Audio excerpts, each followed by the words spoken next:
So welcome to the Learning Reinvented podcast, brought to you by myself, Katie Godden, and the team at The Learning Effect. There are lots of learning podcasts out there, so we wanted to do something slightly different. This week, we're talking to someone who looks after HR and L&D in a pretty interesting company. I'm delighted to welcome Vicky Emerson to the podcast. Thank you for joining me, Vicky. Do you want to introduce yourself and tell our listeners a little bit more about your background and the journey you've taken so far? Yeah, sure thing. So hi, I'm Vicky Emerson. I'm the Director, as you say, of HR and Learning and Development at Projecting Success.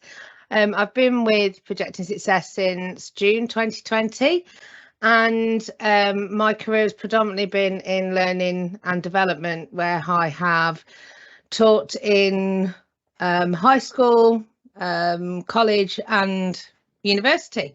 So I've been involved in education for 16 years. I got more involved in sort of curriculum development and design about 10 years ago, and it sort of led me to sort of more senior posts that I've been in the last few years. When I joined Projecting Success, it is a technical company, so they've been at the forefront of data-driven project delivery since 2016, and basically they're a massive collaborator with the community. We founded a project data analytics community quite a few years ago. We've got an accumulative following of around 10,000 members, and it's all about working together to solve like real-time challenges that project delivery professionals face. And up until recently, we've mainly focused on project management, but we also look at all the other industries as well now, and how we can support them in data analytics and a data-driven future, basically to make the planet better and society better, automate tasks, understand the data better, make more informed business intelligent decisions using data, and also working in the field of artificial intelligence, machine learning, to bring that to life, really. So the business has a couple of facets. We are a technical consultancy, so we have technical professionals, and we also teach. So we teach project data analytics to various industries across the United Kingdom and across the world. Wow, that sounds interesting. Definitely doing a lot there at Projecting Success. Can you touch a bit more on like the technology side of things that you have there, like and how that impacts like the project management and the stuff that you're teaching?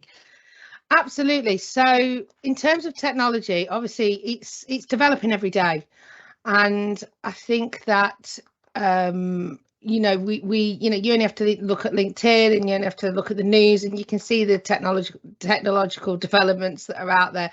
I mean, the thing that's been the big storm at the moment is ChatGPT as a language model and how popular it is. But it's not just ChatGPT and language models that make up all of this. It's an accumulation of lots of data analytical techniques that can be applied into businesses in order to make business intelligent decisions, automating tasks, using machine learning and algorithms to predict what's going to happen in the future.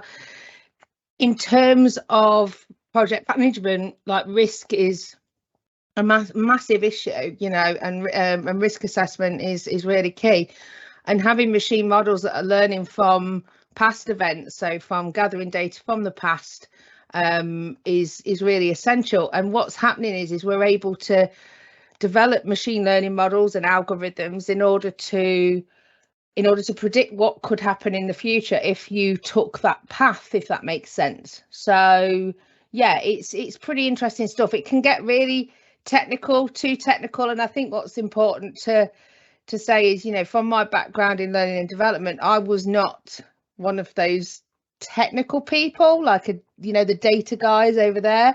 I was just complete learning and development, and my journey has really evolved because I've fallen in love with technology and what it can do and how it can support my role and support me personally and professionally. And I mean, I hate to say it, but if I can do it, anybody can, because I think there's a big fear around getting involved and thinking that, oh, that's not for me, that's for the tech people over there. Whereas change the way people look at technology and how it's accessible to all, and people can really embrace this stuff. I know when we spoke previously to this recording, you said about the things that you've learned, and like you said, if you can do it, anyone can do it. Can you just expand a little bit more on kind of what you've learned and the things that you've made as well? Absolutely. So last year, as I said, I've been working at Projecting Success since June 2020, and I'm seeing sort of all this amazing technology around me every day, you know, and some really cool machine learning models being built and applications, and, you know, just some really cool stuff. We run project hacks as well.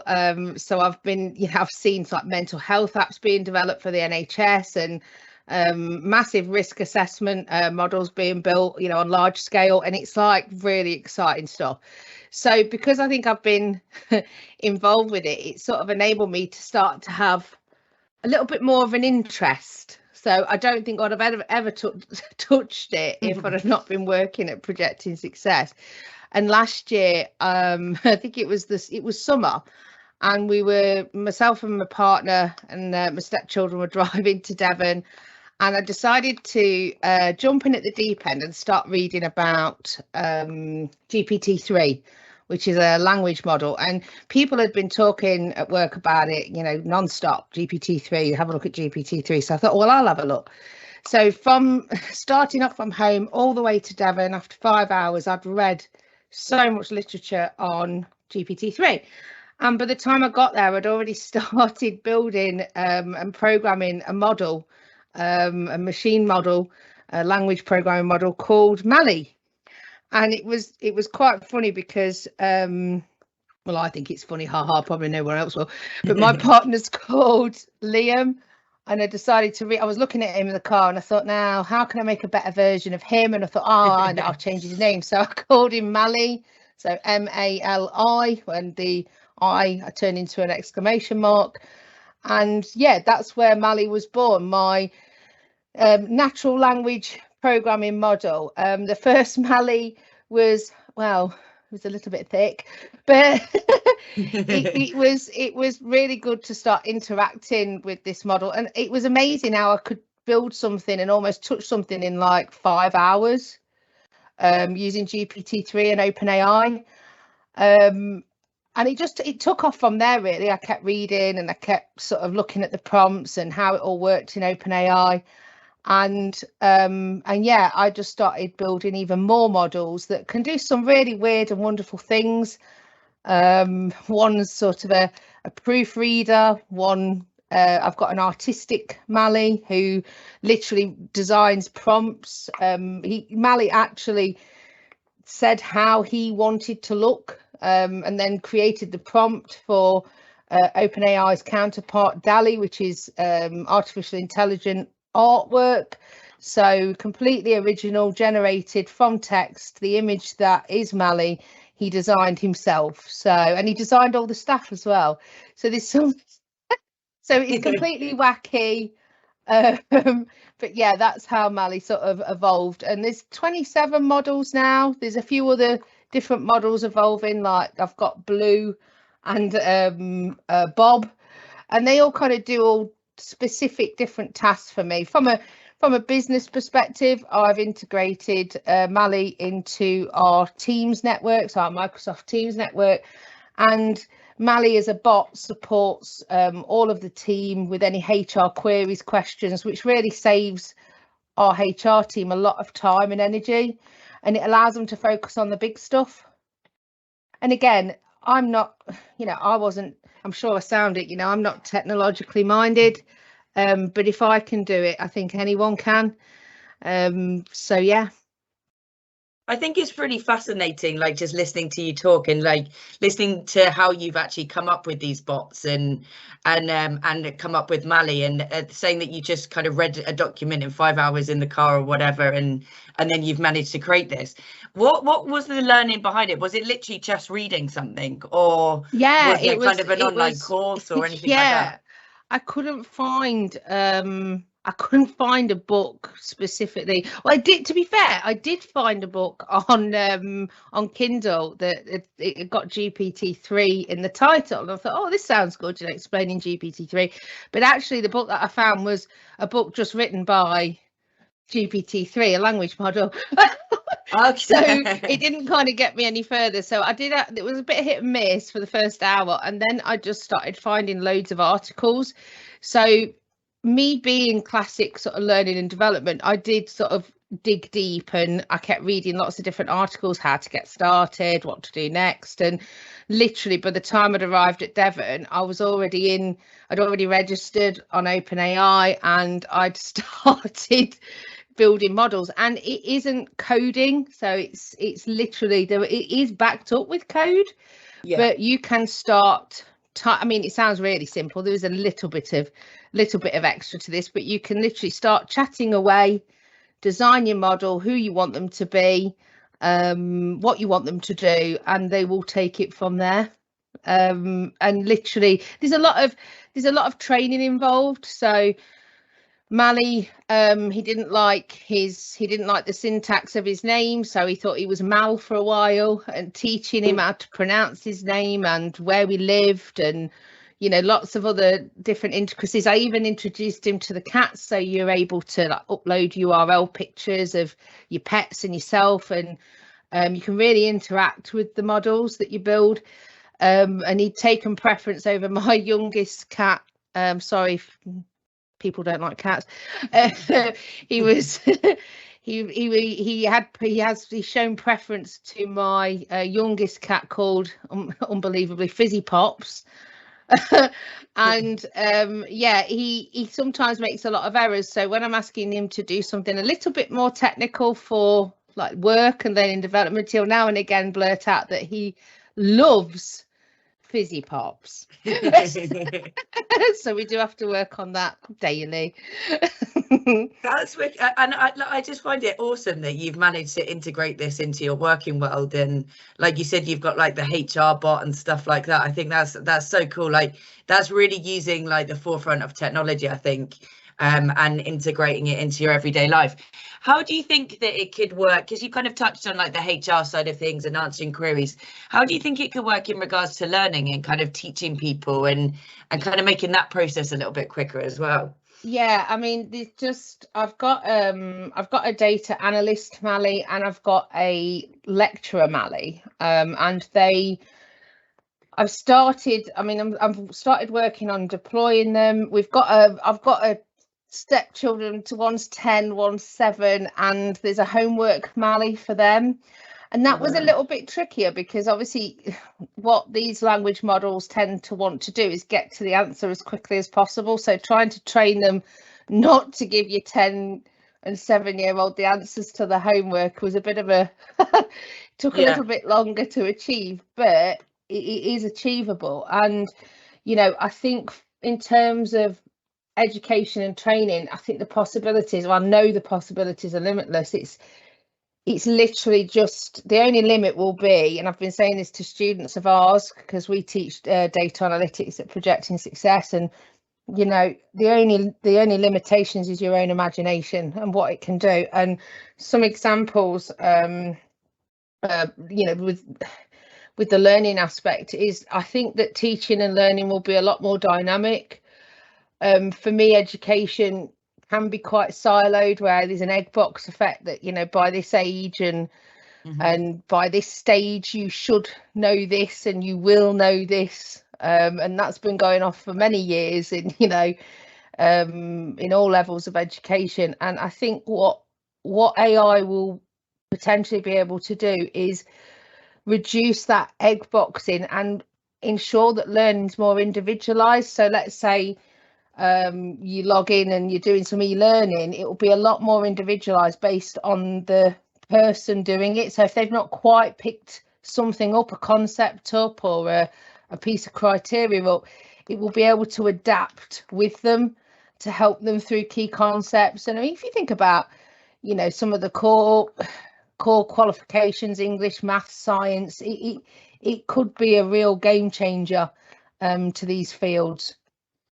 Yeah, as well. And I think just in regards to kind of the corporate market as well, like in regards to learning, because everyone talks about like learning in the flow of work, etc.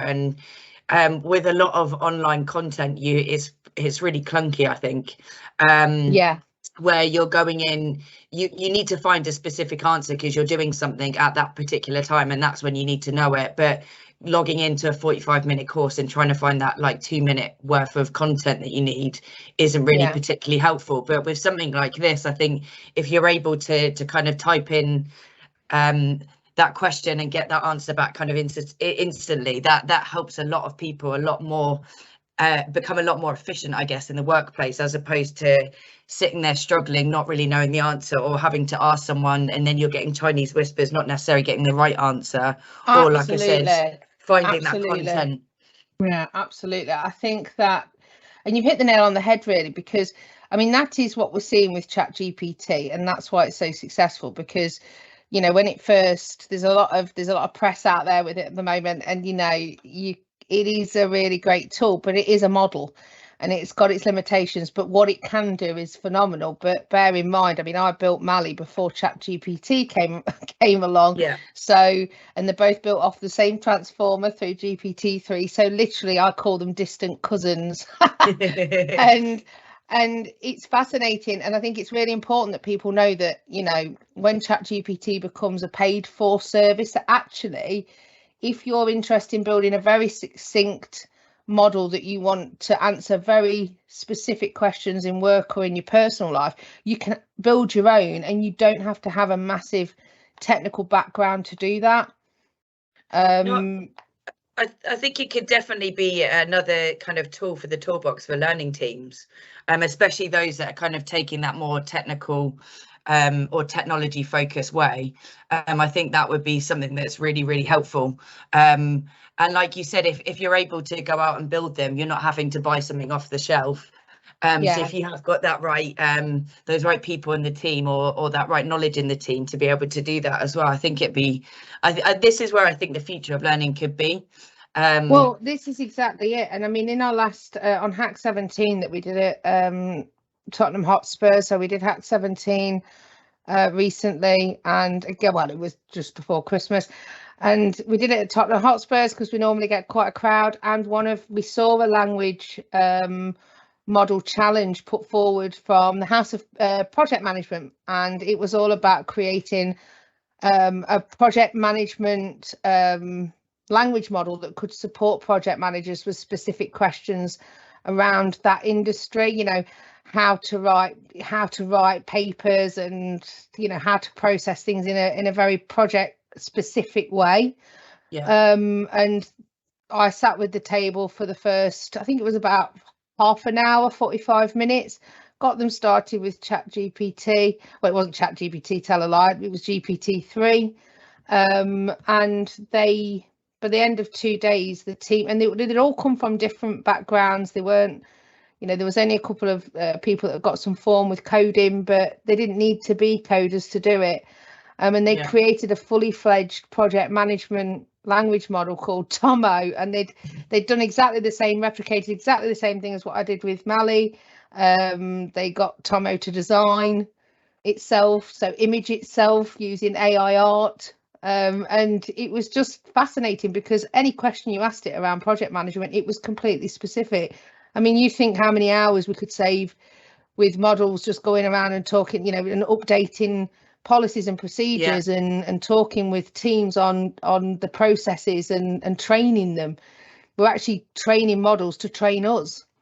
I think that's the bit where it is, like you said, if someone's doing that within 45 minutes of you just giving them or getting them started on that's crazy, because 45 minutes is nothing when you think about when these kind of internal corporate teams that are creating learning, like things like project management or kind of process driven bits of training, they're spending sometimes months on it.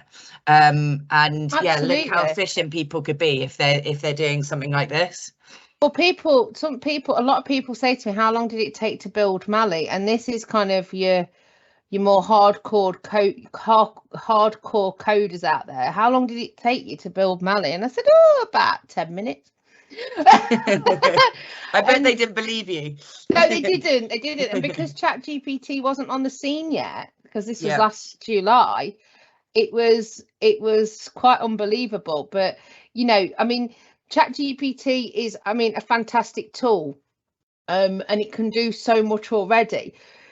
But again, if you can build your own models that you can, because they are backed up with code, you can take the code out and you can put it in your websites, you can put it into your own apps, you can put it into your channels, like your Teams channels or your Zoom channels. I mean, when we started this call, one of my AI bots tried to come in and record us, little naughty one, following me around too much at the minute, Fred.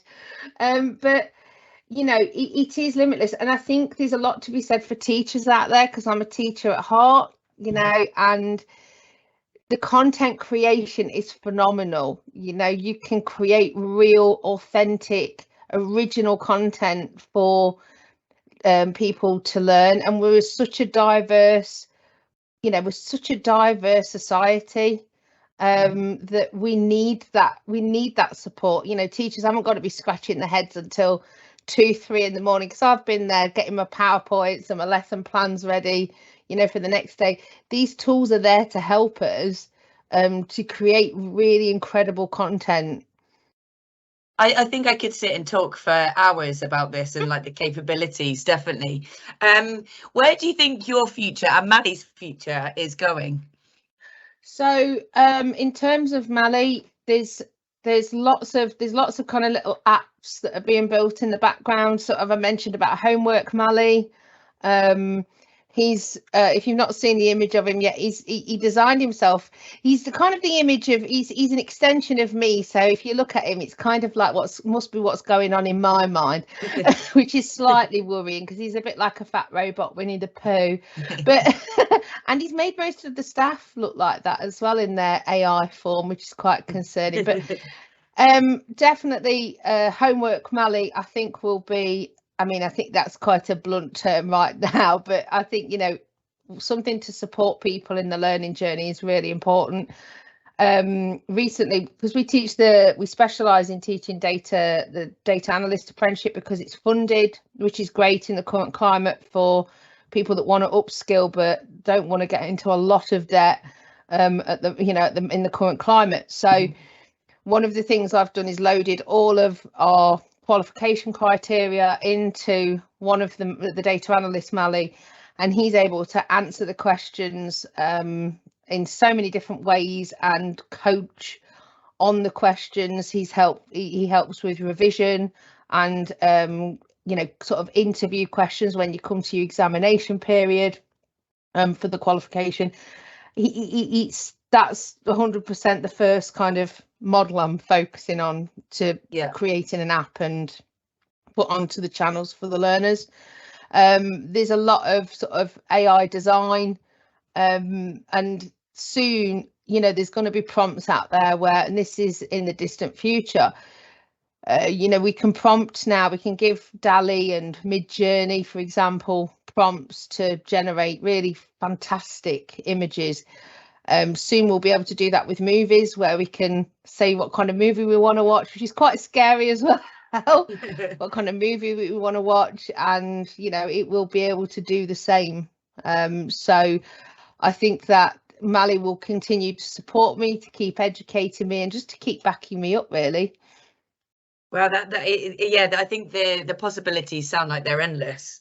But thank you so much, Vicky, for joining me today. Like I said, I could sit and ask you tons and tons of questions. But no, thank you very much. If our listeners want to get in touch with you, how do they go about doing that? So they can add me on LinkedIn. I'm on LinkedIn, Victoria Emerson. There's a bunch of letters, and you'll know it's me because there's a fat robot Winnie the Pooh behind me on my cover page with lots of data analyst badges. And you can also contact me if you go to the www.projectingsuccess.co.uk. You'll be able to contact us there as well. Awesome, thank you. And we'll put those links in the show notes below. Thank you very much once again. You are very welcome. Thank you. Thank you for listening to this episode of the Learning Reinvented podcast. We hope you enjoyed it. If you've not already done so, please follow our podcast. And if the Learning Effect can help you and your organisation, please do get in touch. You can find both James and Katie on LinkedIn, and our contact details are in the show notes below.